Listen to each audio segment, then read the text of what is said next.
नमस्कार, मैं विकास। यदि आप भी यूपी टेट, सुपर टेट, लेखपाल, पुलिस कांस्टेबल किसी भी परीक्षा की तैयारी कर रहे हैं तो अभी सब्सक्राइब करिए हमारे चैनल स्टडी मेरी जिद को और पाइए बिल्कुल फ्री क्लासेस। तो कल हमने पढ़ लिया था राज्यसभा का, है ना। थोड़ा बहुत आइडिया राज्यसभा का लग गया था। आज पढ़ना है लोकसभा को। सबसे पहले तो पहला क्वेश्चन यही है कि लोकसभा में कितने सदस्य होते हैं या हो सकते हैं। अधिकतम अगर पूछा जाए 550। अभी की स्थिति बताओ।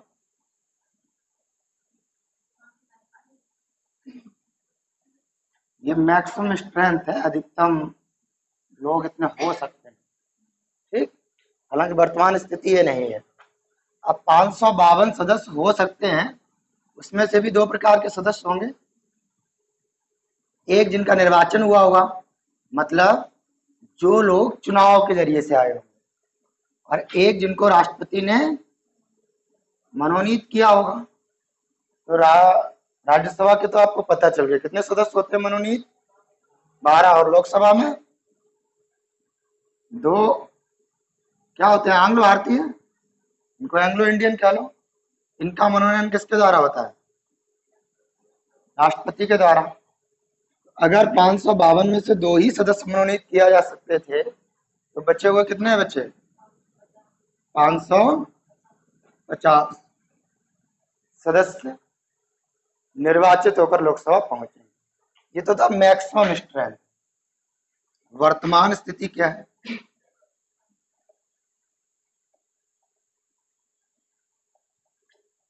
वर्तमान स्थिति में कुल जो सीटें हैं, कुल जो क्षेत्र हैं लोकसभा के, वो कितने हैं, 500। इसमें से निर्वाचन का मतलब हो गया इलेक्टेड, और ये हो गए नॉमिनेटेड। इसमें 2 प्रकार के हो जाएंगे, इलेक्टेड और नॉमिनेटेड। 2 तो होते ही है एंग्लो इंडियन। ये कितने हो जाएंगे, 543। यानी अभी लोकसभा की कितनी सीटों पर चुनाव होता है, तो ये स्थिति है वर्तमान की 545 पर। अभी अगर पूछा जाए तो लोकसभा में कितने सदस्य हैं, 545। लेकिन दोनों ही जगह स्ट्रेंथ की बात कर रहा है। और इससे संबंधित आपको एक अमेंडमेंट एक्ट याद रखना है।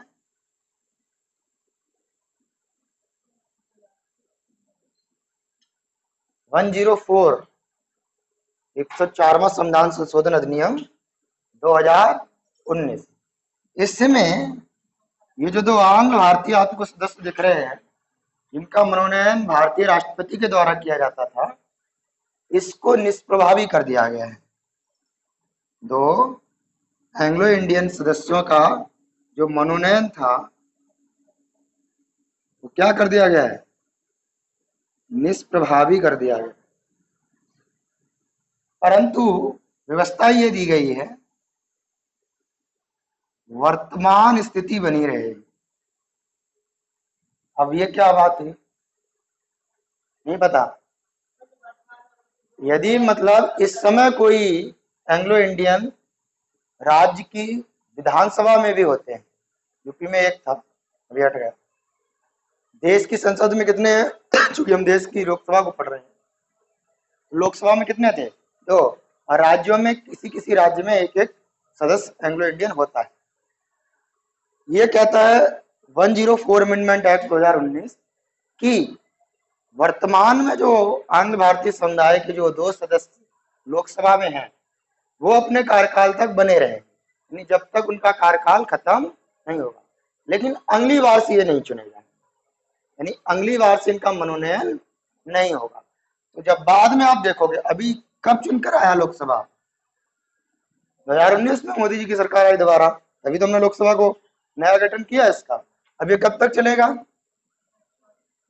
अब जब ये लागू हुआ था तो ये वाला हो चुका था। इसका मतलब ये हुआ कि अभी 2 आंग्ल भारतीय समुदाय के लोग लोकसभा में उपस्थित हैं, लेकिन 2024 के बाद ये लोग नहीं होंगे, यानी इनका मनोनयन नहीं किया जाएगा। उस स्थिति में यहाँ पर कितने सदस्य हो जाएंगे, कोई भी नॉमिनेटेड मेंबर नहीं होगा। फिर होगा क्या, नहीं होगा, सारे के सारे क्या हो जाएंगे, क्योंकि यही तो गायब कर रहे हो आप। जब 552 थे उसमें ये दो शामिल थे। अब इन दो को हटा दिया तो कितने बचे? और ये सारे के सारे कैसे होंगे? इलेक्टेड मेंबर होंगे। और वर्तमान स्थिति में जब 2024 में हटेगा तो 543 रह जाएंगे। ये डाटा समझ में आ गया? अभी तो आपको यही टिक करना है। अभी की स्थिति, अभी मैक्सिमम कितना हो सकता था? 552। हमने अभी कितना लेके चल रहे हैं, लेकिन इसको कभी बढ़ाएंगे तो ये दो हटा देंगे 2024 में। और इस स्थिति में कितने सदस्य रह गए हैं सिर्फ लोकसभा में? 543। ठीक, दो ये गायब हो जाएंगे। ये मैक्सिमम स्ट्रेंथ की बात करता है और इससे संबंधित 104 आपको याद रखना है। अब कोई सदस्य यदि लोकसभा का चुनाव लड़ना चाहता है तो न्यूनतम आयु, मिनिमम एज 25 वर्ष। और यहीं से समझो, यदि कोई सदस्य लोकसभा का चुनाव जीत जाए, उसकी आयु 25 वर्ष हो, तो जाहिर सी बात है कि वह प्रधानमंत्री भी बन सकता है उस स्थिति में। तो प्रधानमंत्री के लिए अगर लोकसभा का सदस्य है तो कितनी आयु चाहिए? 25। क्योंकि अलग से कोई उसका चुनाव नहीं है, या तो वो राज्यसभा का सदस्य होगा या वो लोकसभा का सदस्य होगा। तो न्यूनतम आयु राज्यसभा के लिए कल बताया था कितना? 30 वर्ष, है ना। लोकसभा के लिए 25। 552 सदस्य हो सकते हैं। और अभी हमने जो व्यवस्था की रखी है वो कितने की है? 545। इसको नोट करो।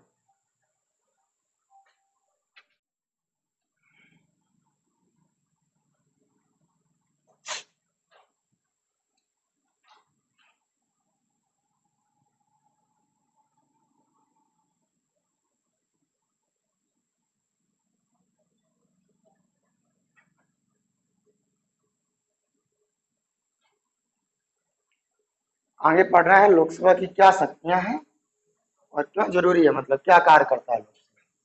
पहला बहुत आसान सा है, कहीं ना कहीं सरकार उसी पार्टी की बनती है जिसका लोकसभा में बहुमत होता है। यही तो बात है। यानी कार्यपालिका का, सरकार के कहने का मतलब क्या है? कार्यपालिका। सरकार से आशा हमारा मंत्री परिषद से, और हम उसी को कहीं ना कहीं डिनोट कर रहे हैं प्रधानमंत्री। और प्रधानमंत्री की सलाह पर ही कौन काम करेगा? अल्टीमेट राष्ट्रपति काम करेगा। तो पूरा कार्यपालिका अर्थात सरकार का नियंत्रण लोकसभा के पास होता है। ये कहना अनुचित तो नहीं है। किसके पास होता है? पूरे सरकार का नियंत्रण। क्यों?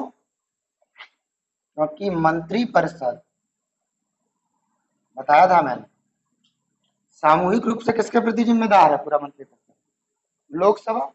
मंत्री परिषद लोकसभा के प्रति जिम्मेदार होता है। पहला पॉइंट समझ में आ गया? क्या इसकी विशेषता है? कहीं ना कहीं सरकार को डिनोट करता है। भाई जिस पार्टी की सरकार होगी केंद्र में, वो लोकसभा में बहुमत साबित करेगी। यानी यहाँ उसका बहुमत होना चाहिए तभी सरकार बनेगी। सरकार से आशा हमारा क्या होता है? कार्यपालिका से। दूसरा, धन विधेयक, मनी बिल जिसे कहते हैं, कौन से आर्टिकल में है? 110। और वित्त विधेयक, ये बता चुका हूं, कौन सा आर्टिकल में है? राष्ट्रपति की विधायी शक्तियों में बताया था, आर्टिकल 117 पार्ट 2। उसके तहत कोई भी वित्त विधेयक संबंधी या धन विधेयक संबंधी जो भी कार्य, मतलब जो भी बिल आप प्रस्तावित करेंगे, वो किसकी सिफारिश पे होता था? राष्ट्रपति की सिफारिश। तो धन विधेयक और वित्त विधेयक को सिर्फ लोकसभा में प्रस्तुत किया जा सकता है। यानी इसकी शुरुआत कहाँ हो सकती है? सिर्फ और सिर्फ लोकसभा। चाहे वो धन विधेयक हो, मनी बिल हो, चाहे वो फाइनेंस बिल हो, इन दोनों को ही हम कहाँ पर करेंगे? लोकसभा। अब इसी से याद रखो, धन विधेयक,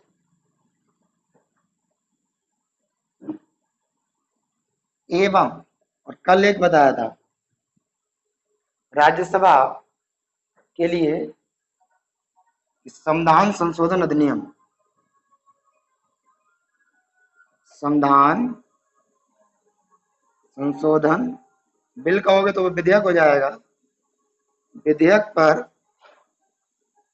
संयुक्त बैठक नहीं हो सकती, संयुक्त बैठक नहीं हो सकती, ठीक। यानी चाहे वो धन विधेयक हो और चाहे वो संविधान संशोधन विधेयक हो, दोनों पर ही संयुक्त बैठक, जो आर्टिकल किसके तहत आती है, 108। कौन बुलाता है इसको, राष्ट्रपति बुलाता है, और अध्यक्षता कौन करता है, लोकसभा का अध्यक्ष। एक और पॉइंट याद रखना, जैसे भी यूपी में विधानसभा के चुनाव हुए, लोकसभा के सांसद भी तो चुनाव लड़ सकते हैं, विधानसभा का कोई दिक्कत नहीं, विधानसभा या विधान परिषद, एमएलए या एमएलसी कुछ भी बन सकते हैं। अगर ऐसी स्थिति हो जाए कि देश में कोई व्यक्ति लोकसभा का भी सदस्य है और उसी समय किसी विधानसभा का या विधान परिषद का सदस्य चुन लिया जाए, ऐसी स्थिति में क्या होगा। देखो, वो दो में से कोई एक ही पोस्ट पर रह सकता है, या तो वो राज्य की विधान मंडल का हिस्सा रहे, विधानमंडल का हिस्सा होने का मतलब है चाहे तो वो विधानसभा का हिस्सा रहे और चाहे तो वो विधान परिषद का हिस्सा, कि इन दोनों में से कोई एक सदस्य रहे, और या फिर वो लोकसभा का सदस्य रहे। अब ये उसकी चॉइस है कि वो क्या करता है। अगर वो इस पर फैसला ना ले तब क्या होगा, मतलब वो दोनों में से किसी भी पोस्ट को इस्तीफा ना दे तो क्या होगा। देखो, अभी मैं आपको एग्जांपल दे देता हूं, अखिलेश यादव,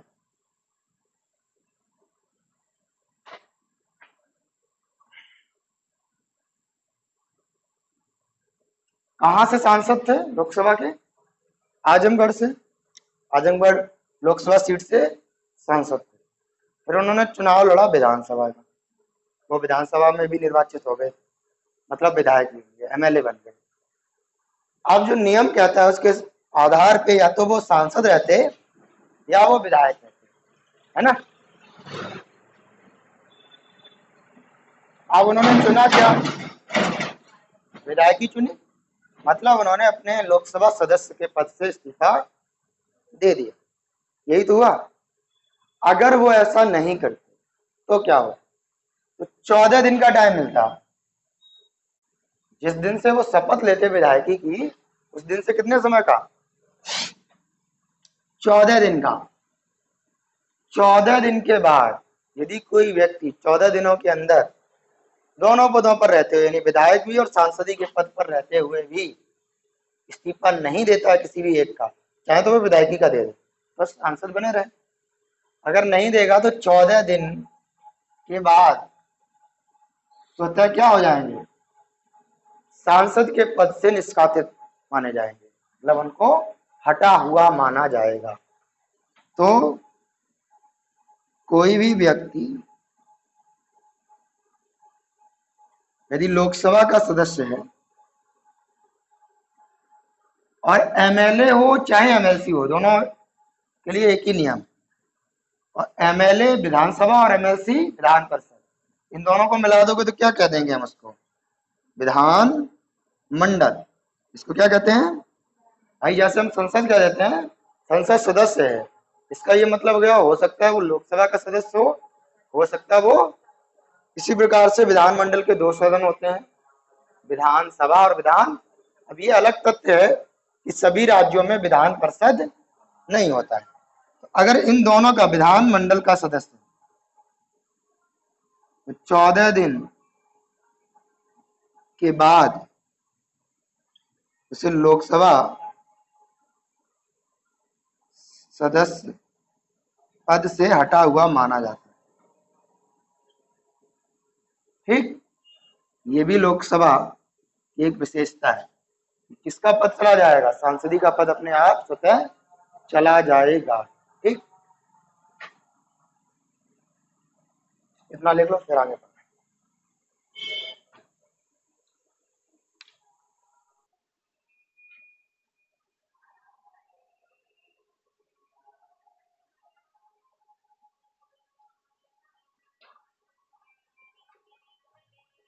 लोकसभा के सदस्य की आयु कितनी होती है न्यूनतम?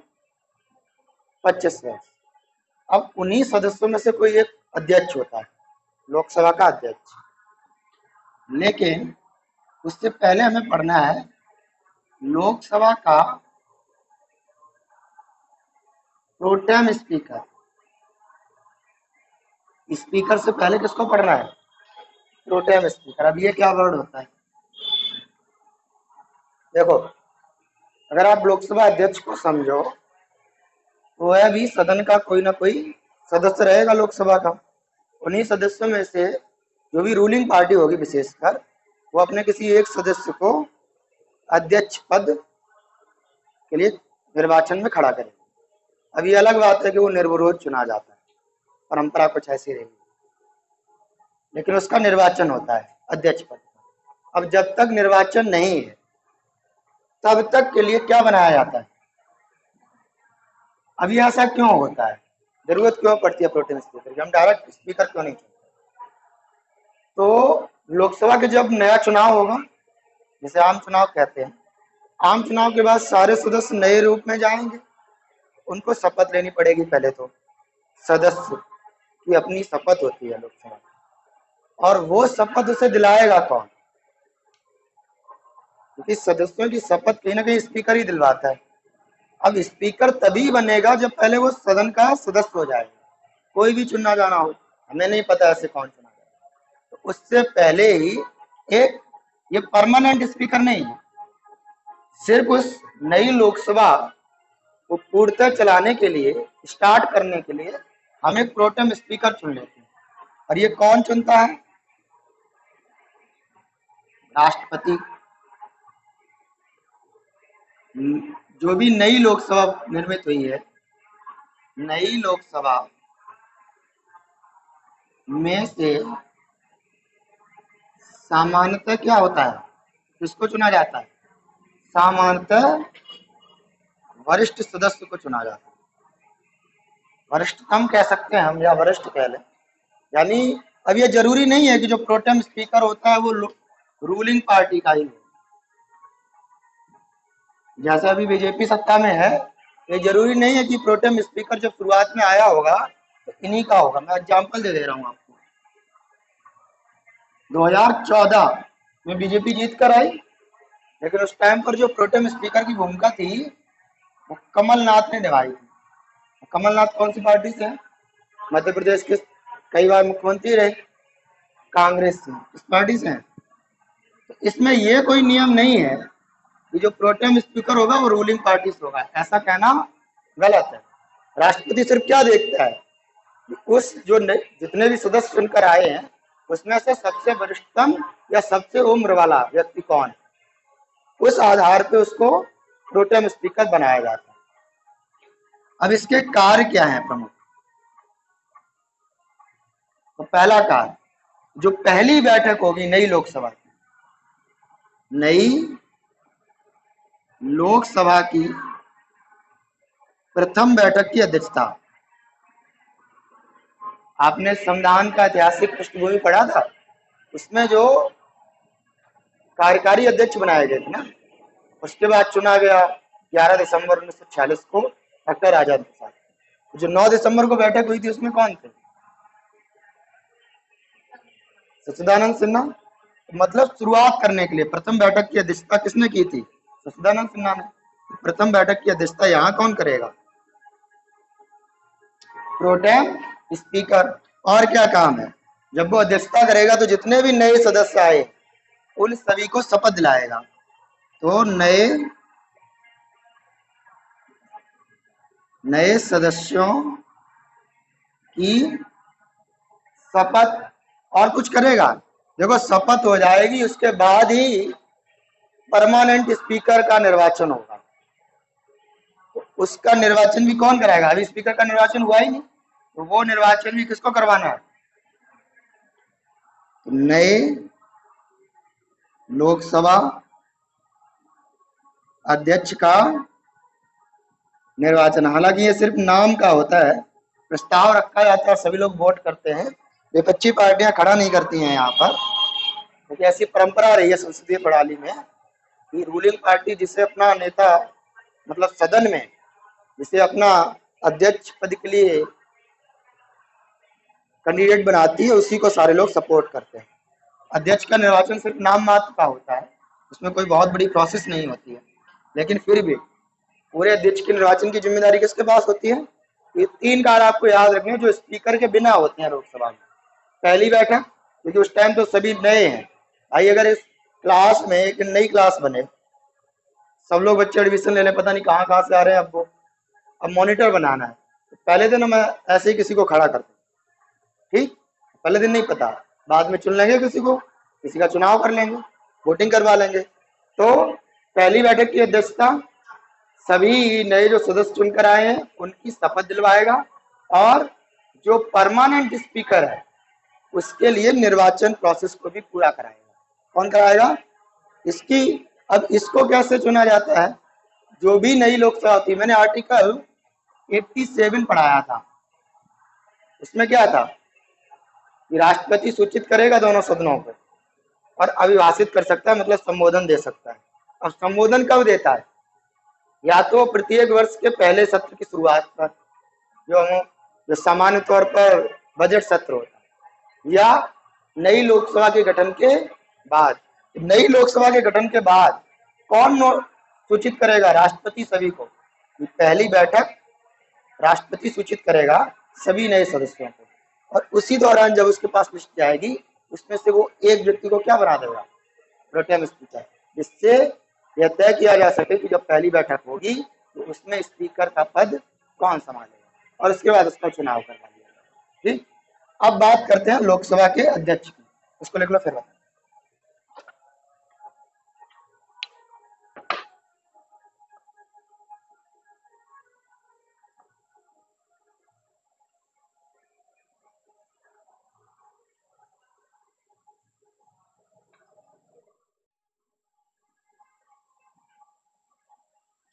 अब बात करते हैं लोकसभा स्पीकर की, या फिर उसी को कहते हैं हिंदी में। एक बात तो हमको ये समझ में आ गई, जो लोकसभा का अध्यक्ष होगा वो क्या होगा? लोकसभा का ही एक सदस्य होगा, ये तो क्लियर है। उन्हीं में से किसी एक सदस्य को क्या बनाया जाएगा? लोकसभा का अध्यक्ष बनाया जाएगा, जो भी लोकसभा का सदस्य रहेगा। जबकि अगर कंपेयर करें हम राज्यसभा से, तो राज्यसभा में सबसे सर्वोच्च अधिकारी है, या हम कह सकते हैं जो राज्यसभा की कार्यवाही को स्थापित करता है, वो कौन था? सभापति। उसको क्या नाम दिया गया था? सभापति। और यहाँ पर नाम क्या है लोकसभा में? अध्यक्ष। ये कौन था? उपराष्ट्रपति था भारत का। यही तो कहता था आर्टिकल 64, भारत का उपराष्ट्रपति भारत की राज्यसभा का पदेन सभापति भी होगा। जबकि लोकसभा अध्यक्ष लोकसभा का ही सदस्य होता है, लेकिन चूंकि उपराष्ट्रपति पदेन सभापति होता है तो वो राज्यसभा का सदस्य नहीं होता। मतलब ये हुआ कहने का कि राज्यसभा का सभापति राज्यसभा का सदस्य नहीं है, जबकि लोकसभा का अध्यक्ष लोकसभा का ही एक सदस्य है। अब दूसरी बात, सदस्य ये बना होगा तो इसने शपथ ली होगी। अब ये डायरेक्ट शपथ नहीं लेगा स्पीकर का। स्पीकर बनने से पहले इसको क्या होना चाहिए था?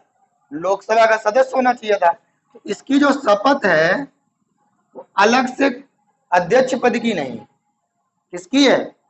सामान्य लोकसभा सदस्य की है, क्योंकि पहले सदस्य होगा ना वो। जबकि यहां देखी जाए तो वो किसके राज्यसभा का सभापति किसकी शपथ लेता है? उपराष्ट्रपति की। बात समझ में आ गई? लोकसभा का अध्यक्ष की कोई शपथ नहीं होती, वो एक सामान्य लोकसभा सदस्य के तौर पर ही शपथ पूरी करता है, क्योंकि एक बार जब सदस्य हो जाएगा तभी वो लोकसभा अध्यक्ष चुना जा सकता है। और एक शपथ वो पहले ही ले चुका है, इसलिए अब दूसरी शपथ उसे लेने की जरूरत नहीं। वेतन जरूर वो लोकसभा के अध्यक्ष के पद की लेता है, और यहाँ पर भाई कार्य किसका कर रहा है? वो सदस्य लोकसभा अध्यक्ष का कार्य कर रहा है, तो वेतन तो वो लोकसभा अध्यक्ष का ही लेगा, लेकिन शपथ किसकी लेगा? लोकसभा सदस्य का। यहाँ पर वो पहले उपराष्ट्रपति होगा तभी तो सभापति का कार्य करेगा, तो पहले शपथ लेगा उपराष्ट्रपति की और वेतन किसका लेगा? इसीलिए उपराष्ट्रपति पद का अपना कोई वेतन नहीं है, शपथ है। ठीक, बात समझ में आ गई?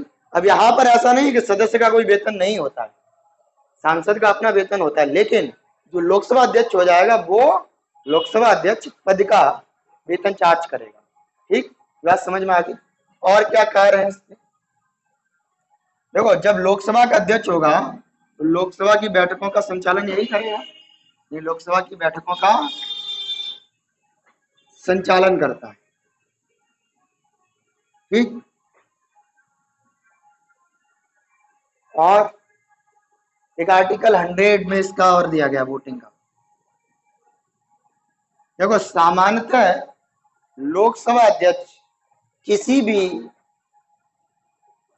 वोटिंग प्रोसेस में, मतलब किसी पक्ष में या फिर विपक्ष में जब वोटिंग हो रही हो तो अपने मत का प्रयोग नहीं करता है, लेकिन चूंकि वह लोकसभा अध्यक्ष के साथ साथ लोकसभा का ही सदस्य भी है, तो सदस्य है तो उसे वोटिंग करने का अधिकार होता है, लेकिन सामान्यतः या जनरली वो कभी भी अपने वोट का प्रयोग नहीं करता है। कभी ऐसी स्थिति हो जाए कि मैच टाई हो जाए, मतलब जितने वोट पक्ष में उतने ही वोट विपक्ष में, अब बराबर हो गया मामला। अब क्या होगा? अब चूंकि लोकसभा का अध्यक्ष भी लोकसभा का ही एक सदस्य है, तो फिर उस स्थिति में वो भी वोट करेगा, और सिर्फ वही एक वोट होगा जिससे निर्णय या तो पक्ष में जाएगा या फिर निर्णय, भाई वो जिस तरफ वोट कर देगा उसी तरफ संख्या बल ज्यादा हो जाएगा, तो उसको कहते हैं 100 वाले में निर्णायक मत। अब इसका ये अर्थ नहीं है कि बाकी सारे वोट खराब है, लेकिन डिसीजन कौन दे रहा है? वही वोट दे रहा है। इसका आर्टिकल 100 है, निर्णायक मत। सामान्यतः लोकसभा अध्यक्ष अपने वोट को, अपने मत का प्रयोग नहीं करता है, लेकिन स्थिति बराबर होने के दशा में वो क्या करेगा? अपने वोट का प्रयोग करेगा, और इसको कहते हैं हम निर्णायक मत 100। हालांकि अभी तक देश की संसदीय कार्यप्रणाली में कभी भी आर्टिकल 100 का यूज किसी भी लोकसभा अध्यक्ष ने नहीं किया है। ठीक, हालांकि ये नियम में दिया गया है आर्टिकल 100 के तहत। और क्या क्या ऐसे विशेष अधिकार प्राप्त हैं? क्या लोकसभा अध्यक्ष को ही पढ़ रहे हैं ना? ये अपना त्याग पत्र किसे देगा? शपथ तो इसका भी कहीं ना कहीं प्रोटेम स्पीकर ही करवाता है, सदस्य के तौर पर इसकी शपथ होती है। त्याग पत्र, देखो लोकसभा के साथ ही लोकसभा का क्या और होता है? उपाध्यक्ष भी होता है। ठीक, यहां पर सभापति था और दूसरे नंबर पर उपसभापति होता है, लेकिन थोड़ा सा अंतर है इस पोस्ट में और इसके समतुल्य यहाँ पर क्या है? लोकसभा उपाध्यक्ष। अंतर सिर्फ क्या है? देखो, यहां सभापति राज्यसभा का सदस्य, लेकिन उपसभापति राज्यसभा का ही, राज्यसभा का क्या होगा? उन्हीं सदस्यों में सबसे, मतलब कोई एक सदस्य होगा जो राज्यसभा का उपसभापति होगा। ये अंतर है सभापति और उपसभापति। बात समझ में आ रही है? यहाँ पर लोकसभा का अध्यक्ष भी लोकसभा का सदस्य है और लोकसभा का उपाध्यक्ष भी लोकसभा का सदस्य, दोनों ही सदस्य होते हैं। तो ये त्याग पत्र अपना किसे देता है? उपाध्यक्ष को, जबकि सभापति अपना त्याग पत्र उपसभापति को नहीं देता है। क्यों? नहीं पता? पढ़ा चुके हैं। कौन था सभापति? वो उपराष्ट्रपति अपना पद का त्याग किसको रिटर्न में कर सकता है? राष्ट्रपति को। वो उपसभापति को अपना त्याग पत्र नहीं देगा, क्योंकि वो भारत का राष्ट्रपति है, उपराष्ट्रपति है, इसीलिए भारत के राष्ट्रपति को त्याग पत्र देता है। तो थोड़ी सी प्रोसेस में अंतर है, बाकी काम वही है कि अध्यक्ष अगर नहीं हो तो उसकी उपस्थिति में सदन को कौन चलाएगा, और सभापति ना हो राज्यसभा में तो उस समय स्थिति कौन संभालेगा? उपसभापति। इस समय अध्यक्ष कौन है? लोकसभा का अध्यक्ष कौन है? नहीं पता? ओम बिरला किस पार्टी से है ये? मैंने कहा ये बीजेपी, कहने का मतलब है रूलिंग पार्टी से होंगे, जो सत्ता में होगी, क्योंकि वही अपना अध्यक्ष चुनती है ना, वही अध्यक्ष पद के लिए खड़ा करेगी। बाकी पार्टियों के पास बहुमत नहीं होता लोकसभा में, तभी तो रूलिंग पार्टी सरकार चला रही है। किसी और के पास बहुमत होता तो फिर वो सरकार चला रहे होते। तो जिसके पास बहुमत होता है वो अपना कैंडिडेट खड़ा करेंगे। विपक्षी पार्टी भी खड़ा कर सकती हैं, लेकिन उन्हें पता है कि उनका बहुमत नहीं है, इसलिए उनका कैंडिडेट हार जाएगा। और संसदीय कार्यप्रणाली में हमने लोकसभा अध्यक्ष को ज्यादातर केसेस में या सर्वाधिक केसेस हम कह सकते हैं हमेशा ही निर्विरोध चुना है, यानी रूलिंग पार्टी जिसे खड़ा कर देती है सारे सदस्य उसी को समर्थन दे देते हैं, उसके ऊपर विवाद नहीं हुआ है। ओम बिरला है, हालांकि ये बीजेपी से है। कहां से चुनकर आए हैं लोकसभा? कोटा के सांसद हैं। कोटा मतलब राजस्थान। हालांकि इस समय उपाध्यक्ष की पद खाली है, वैकेंट है। सभापति आपको पता है राज्यसभा का कौन है? कौन है? नाम बताओ। वेंकैया नायडू। ठीक, इसको लिखना नहीं था वेंकैया नायडू। और उपसभापति हरिवंश नारायण है। हरिवंश नारायण सिंह कौन है ये? बिहार से चुनकर आए हैं राज्यसभा में, हरिवंश नारायण। अच्छा, लोकसभा के पहले अध्यक्ष भी पूछ लेता है, फर्स्ट कौन थे? जीवी मावलंकर। कौन थे पहले अध्यक्ष लोकसभा के?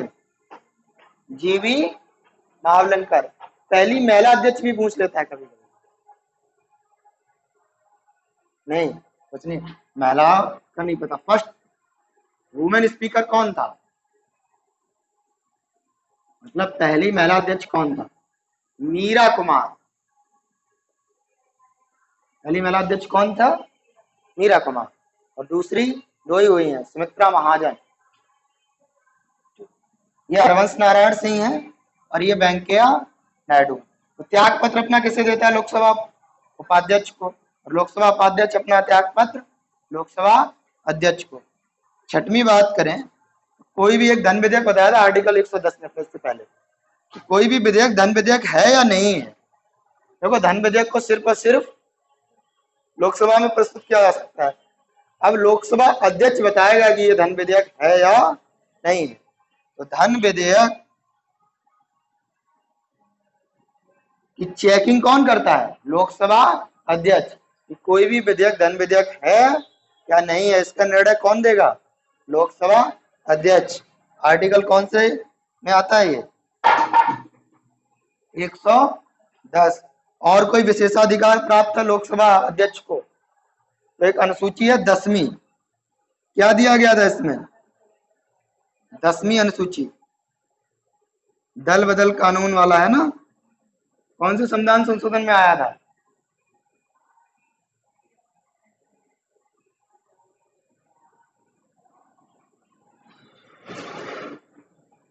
बहुत पुराना हो गया, भूल गए।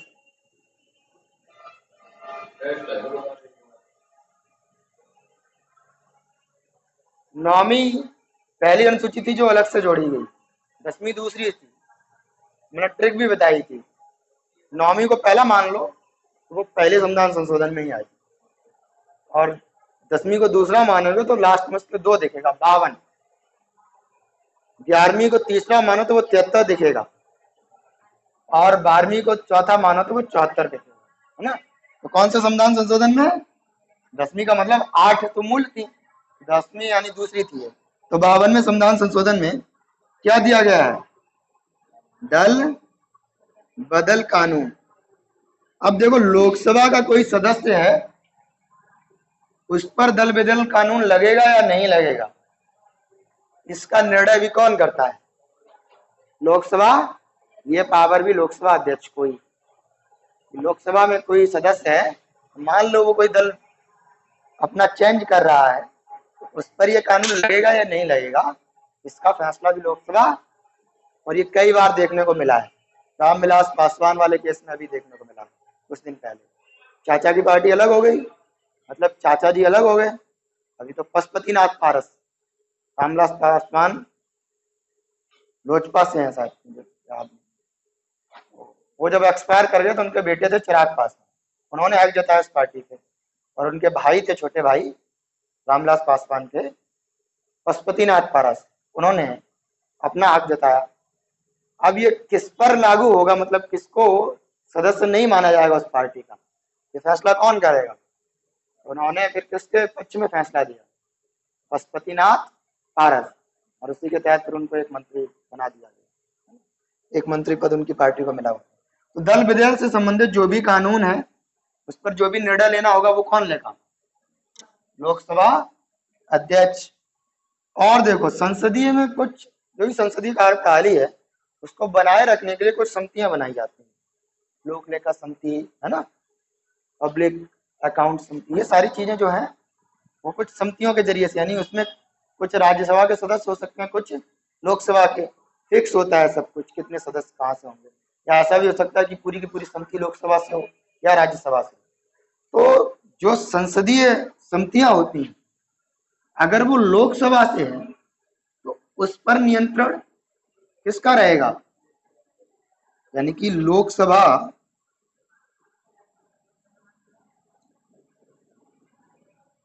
की संसदीय समितियों पर नियंत्रण, इसका भी कार्य कौन करेगा? लोकसभा स्पीकर करेगा। तथा और क्या करता है वो, यहीं पर सभी समितियों का कोई ना कोई प्रमुख होगा, उन संसदीय समितियों के प्रमुख जो भी होते हैं उनकी नियुक्ति भी लोकसभा अध्यक्ष ही करता है। कौन करता है? उसका अध्यक्ष कौन होगा, उसकी नियुक्ति लोकसभा अध्यक्ष करेगा।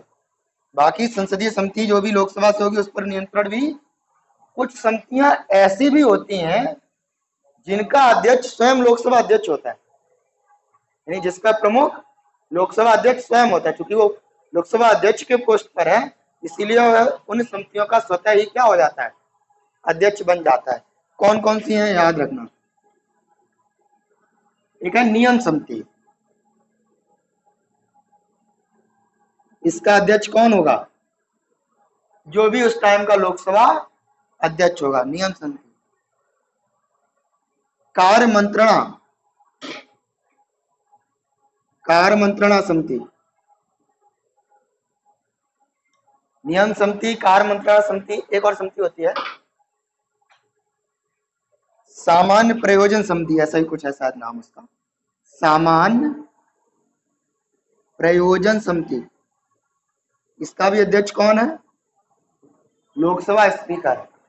काफी सारे काम होते हैं, ठीक, लोकसभा के। सबसे प्रमुख काम तो लोकसभा की सभी बैठकों का संचालन करेगा, व्यवस्था को बनाए रखेगा। अब वो नहीं है तो उसकी उपस्थिति में कौन चलाएगा सदन को? तो दोनों ना हो तो कोई भी वरिष्ठ सदन चला सकता है, कोई दिक्कत नहीं। ये सिर्फ सदन को चलाने की इसे छूट मिलेगी। ऐसा नहीं है कि जो सदन को चला रहा है लोकसभा अध्यक्ष की उपस्थिति में इन सभी समितियों का भी प्रमुख बन जाए या फिर और निर्णय लेने लगे। उस टाइम पर तो कौन निर्णय लेगा? लोकसभा अध्यक्ष। लिख लो।